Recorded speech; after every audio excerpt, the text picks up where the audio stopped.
8 or 9 years, and Yeah. I started experimenting with the Mind Lab Explorer XL, and I decided for like 6 months I went out every other day. I'd switch machines, go back to the same spot and hunt it again. And after 6 months, I'd never used the Nautilus again. I went, the Mind Lab was that much better. Yeah.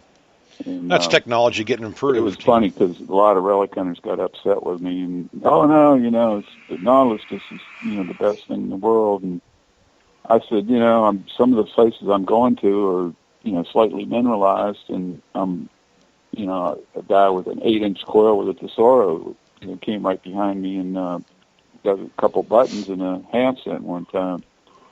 And I realized that, it just doesn't work in the bad ground at all. Right. Well, JD, I noticed it would find big things, but it wouldn't find anything small, like real, it loses sensitivity very badly in the bad ground. Yeah, I got JD Witchcraft on here was talking about a concentric would be better in the trashier areas, though. And in some cases, I would say that's pretty much true. But it also depends on how well the machine is that you're using deals with a trashy area to begin with. I know the Sorrow was, for me, I used a concentric coil on that several times, and it was the way that the sound was a rounded sound, or a choppy sound was a bad target. A rounded sound was probably a coin. You're dealing more with, the nuances in the tones and stuff. Also, I'm not sure about a Nautilus. I've even tried Nautilus in a trashy area, but I guess you could. Well, Nautilus has two tones, so as long as the iron wasn't super deep, you could hear the iron, and you could tell. But right. like the old, there's a DMC-1, and that thing, I think it was PR in all metal, and it had different, when both signals kind of blended together, it gave you nuances, and people could tell, experienced hunters could tell, what the target was and how deep. And there's some amazing guys I've seen that, legendary relic hunters that use those kind of machines, and, they just done fantastic stuff with them. I should put that one video up, and I did try to separate some videos. Craig did too on YouTube. You go to our channels now, and we're trying to make different files for different types of like pinpointing or ground balancing, and moving our videos into those, so you can kind of click on a topic, and there'll be a couple, 2 or 3 videos in each one. We did do that on our YouTube channels to make it a little easier for you guys, and we're still doing it. Each one of us has I have over 130 videos I got to go through and re-watch to make sure I get them in the right category. But one of the categories, and Craig, you brought up a good point, or JD did, about the trashy areas. I did do a test. I think it was with the V3. And essentially I got this from another guy that made a video, and he kind of falsified it some. He was using 4 or 5 different metal detectors. One of them was the Bliss Tool V3. And what he had done was to simulate a good target lower in the ground to a bad target, say a nail or whatever, he was using 2x4s. And he had his base 2x4 with the quarter on it. Then he had 2 2x4s on either side of it, like smaller pieces of it, and then nails up above it. And what he was trying to say is that their detector could get the quarter and discriminate out the iron better than anybody's could. And well, it wasn't true. Even the CTX could do it to a point. What I did is I took it one step farther. Oh yeah, I remember that. Yeah, I need to put that one back up. Controversy and people getting all upset. So I remember that guy Eddie. I'd send him a message. I said, "You're good with the CTX. Why don't you try that test and see what happens?" So he actually came back 15 minutes later with a video, and he said, "I know how the guy made it. He made it fail. He programmed it to fail." Is what he did. The same thing with the Bliss Tool. Yeah. Yeah. And that's what ticked me off. It wasn't the fact that he made the video. I mean, I hate when people intentionally do stuff. I felt the guy intentionally did that. So I'm glad that he brought the other guy brought your friend brought the CTX. What machine he was pushing. The Deep Tech. the Deep Tech Oh, Metal that's Tech. right, Deep Yeah. Tech. Yeah. And I was like, man, I know the bliss tool will do this. I've done it too many times in the field where we've dug. We get a signal, we dig down, and it's a nail, and we're like, what? We go back over the hole, and there's something else, and it's a non-ferrous target that we were getting. Once we get it out of there, then there's no signal anymore. And I've dug stuff in the middle of like 5 or 10 nails, for goodness sake. So I think your discrimination is great, but if you have a detector that has the ability to get stuff deeper, like a non-ferrous target deeper in between iron, even if it is a double decoil, it does help you out a lot. It's just a different way of looking at it, I guess. And in the field, it's happened so many times, and I hear guys talking about it on the forum and stuff. Man, I was getting this good signal, and I dug a nail, and I'm like, oh, that can't be it. And it went back over the hole, and their good target was still there.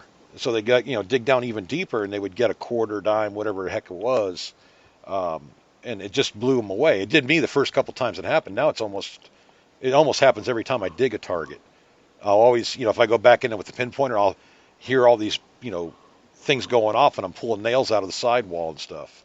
So, the technology is getting there. I know that the CTX does it too when you put it in that one mode where it will tell you the one target, and then off to the side it will show another one on the screen.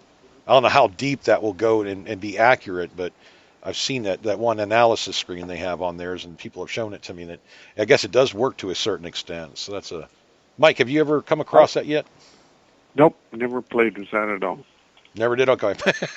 That's a short, sweet answer, Mike. The MindLab Explorer XL, it had two different screens, and they combined them with the SE Pro. Right. With two sets of numbers, but on mine it had like one number, and then I went to the XY screen, which was ferric, non-ferric at the top, and then at the bottom it went up in sensitivity. Right. So if something pegged all the way to the right at the top, it was like a belt buckle or a big silver coin usually, or a large cent. Mm-hmm. And if it went way down, it stayed at the top and went down. It was big iron. So you could pretty much it would pick out the smallest signature non-ferric target. But the trouble was it nulled on iron, so it was hard to pick targets out of the iron. Right. But you didn't dig any iron. That's why I like the 7x9 on ours so much. I mean, that thing, you get the smallest little pieces of non-ferrous, whether it's a stud earring or a percussion cap or a lead pellet from a pellet gun at between 4 and 6 inches down for a small double D coil. That's really deep. I don't know what, there's not very many coils that can do that with machines or whatever. You get that really small stuff. I guess Tom Jones has what is an Explorer SE, Mike? Yeah. He does find a lot of little stuff with that machine. When he's in the prospect mode. Oh, okay. Well, still, he's finding it. I guess that's better. Yeah. There's not very many machines that can respond. I know with the Bliss tool, I mean, we're picking up these gold chains, and even if they are the clips, sometimes, I mean, Mike, those chains you were burying, those things are small. I mean, it just blows my mind that it was hitting those things at a foot deep.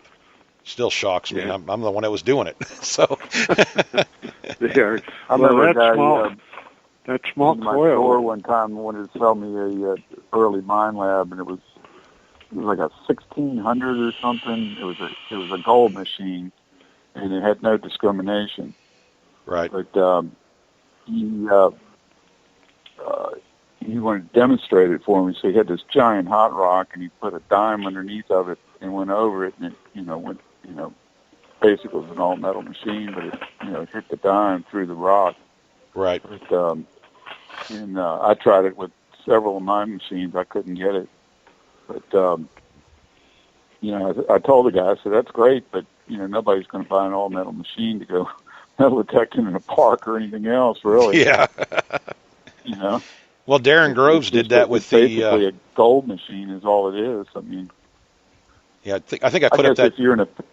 in an area where there was no nails or anything like that, you wouldn't do too bad. But Right. I used to see the guys in Culpeper years ago. They all used all metal, like gold machines, high frequency all metal machines. Right. And when they came down to, Stafford or Fredericksburg or, the big camps down here, they drove them crazy. They couldn't hunt. Yeah. I know that. Yeah, what's go cool ahead, about that? Go ahead. No, Mike, go ahead. Sorry, walking on. I was just going to say that what I found out is I used to, whenever we have a lost stud earring or something, and we get a call out to go do looking for that, I used to always use my gold bug machine because it would get the best depth of anything for really small gold. But I tested the small coil on the Bliss tool against that, and the Bliss tool gets it twice as deep. Yeah. Yeah. It's just so... It's just amazing.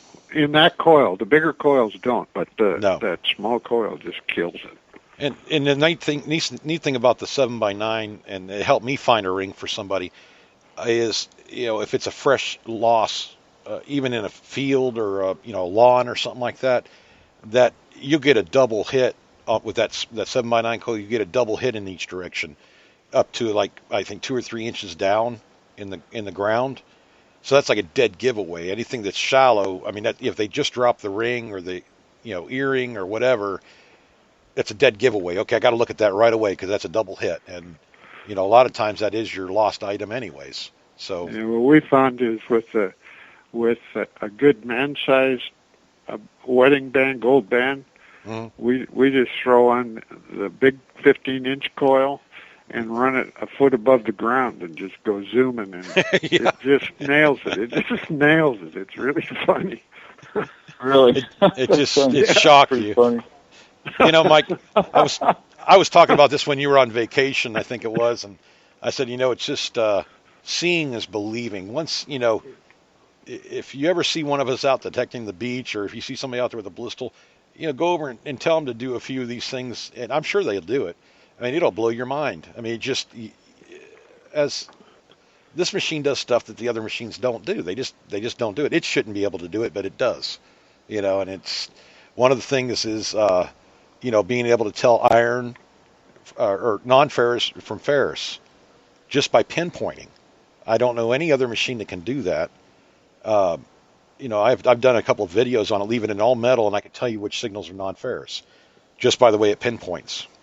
Yep. And it's consistent. It's a repeatable test that comes out with the same result every single time. And the easiest way to do it is bury 3 bottle caps and 3/4. I don't care if it's 3 inches down in the ground, not anything real deep, just to get the idea and pinpoint each one of those targets and mark it from north and south and east and west, and see where it pinpoints at. And wherever it pinpoints at, if it's not lined up totally, then it is the bottle cap.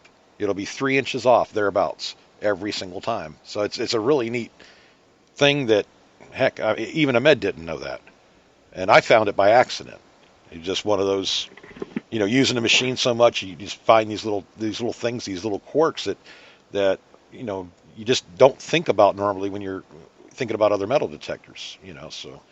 And we talked about the positive ground balance, with the guys with the V3s. And I think it works, I believe, even with the V6s, the positive ground balance aspect, getting more depth.